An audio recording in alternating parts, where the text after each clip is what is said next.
अच्छा, तो इसके बाद मान लीजिए भगवान अगर ये कहें कि बुआ जी तो विपत्ति नाश कर देना ही बहुत बड़ा लाभ है। कुंती महारानी कहती है नहीं कृष्ण, मेरी इच्छा ये है कि विपदः संतुष्टाः शश्व तत्र तत्र जगत गुरु भवतो दर्शनम जत्सदा पुनर्भव दर्शनम। विपत्तियों से मुझे लाभ मिला है। क्या लाभ हुआ है? जब जब विपत्ति पड़ी है तब तब आप दौड़ करके हमारे पास आए हैं और आपका दर्शन मिला है। तो आपका दर्शन होना, आपसे भेंट होना, यही सबसे बड़ा लाभ है। मैं तो चाहती हूं कि वे सारी विपत्तियां ताह विपदः, वे सारी विपत्तियां बारंबार हम पर आवे। न भी पाठ है और ताह पाठ भेद है। ताह विपदा का अर्थ है कि वे सारी विपत्तियां, द्रौपदी का वस्त्राकर्षण या लक्षा भवन में आग लगाना, कुछ भी हो, ये सारी विपत्तियां बारंबार आवे।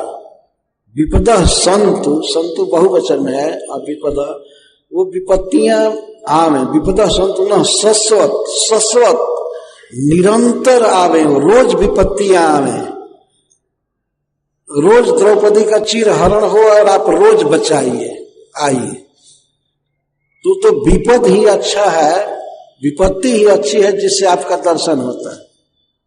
तो अब तो बड़े दुख की बात है कि कोई विपत्ति नहीं रहेगी तो आप द्वारका से आएंगे नहीं। इससे अच्छा है कि वो विपत्तियों को छोड़ जाइए, फिर वो आती रहे बार बार। विपदा संतुता शश्वत तत्र तत्र जगत गुरु, हे जगत के हितैषी, हे समस्त जीवों के हित करता। जो हित करता है उसको गुरु कहते हैं।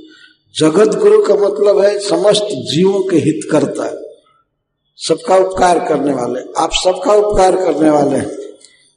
मैं भी एक जीव हूं, हमारा जो आपने सच्चा हित किया है और वो हित करते रहिए कि हमारे जीवन में विपत्तियां बार बार आवे, शाश्वत आवे और ता सर्व।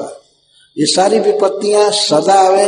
सदा का मतलब है किसी भी अवस्था में रहूं, कहीं भी रहूं, ये विपत्तियां हमेशा आवे जिससे कि आपसे भेंट हो। आपका स्वभाव है कि विपत्ति में ही आप साथ देते हैं, आते हैं, बचाते हैं। विपत्ति नहीं रहने पर आप नहीं आते। ये भगवान का स्वभाव है। इस संसार का सब स्वभाव क्या है? घर में संपत्ति हो, धन हो, सब कुछ हो तो सब लोग पूछते हैं, लेकिन विपत्ति आ जाए तो अपने स्वजन भी दूर भाग जाते हैं। पर भगवान का ठीक इससे विपरीत स्वभाव। कुंती महारानी कहती है कि भवतो दर्शनम जत स्यात्, जत का अर्थ जासु विपत्सु, विपत्तियों में ही, उन विपत्तियों में ही आपका दर्शन होता है। और आपका दर्शन क्या करता है? अपुनर्भव दर्शनम। जब आप दर्शन देते हैं, आप जब स्मृति में आते हैं तो व्यक्ति को फिर भव दर्शन नहीं करना पड़ता, फिर जन्म मरण के चक्कर में उसे नहीं जाना पड़ता है। भव शब्द का अर्थ होता है होना। भू धातु से भव शब्द बना है। भव का अर्थ है बारंबार जन्म लेना, मरना, फिर जन्म लेना, फिर मरना, इसको भव कहते हैं।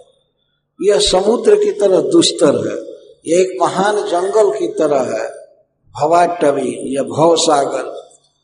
तो श्री कृष्ण का कोई स्मरण करता है, उनका नाम उच्चारण करता है या उनका दर्शन करता है तो उसको जन्म मृत्यु में नहीं रहना पड़ता है, मुक्त हो जाता है।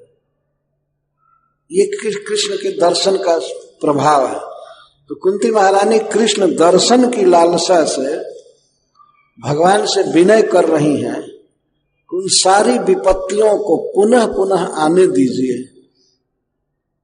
आप सर्वसमर्थ, आप भगवान हैं, आप हमको विपत्ति दीजिए, दुख दीजिए, जिससे कि आपका स्मरण हमेशा हो। और आपका स्मरण अगर होगा तो फिर संसार के दुख का स्मरण नहीं रहे। इस प्रकार से कुंती महारानी कह रहे हैं। यह कोई ऐसी चीज नहीं है जिसको हम लोग नहीं समझ सकते। देख सकते हैं कि संसार में भी जिस पर दुख पड़ता है वह व्यक्ति अवश्य भगवान का स्मरण करता है। दुख नहीं रहने पर वो भगवान के सामने झुकता नहीं है।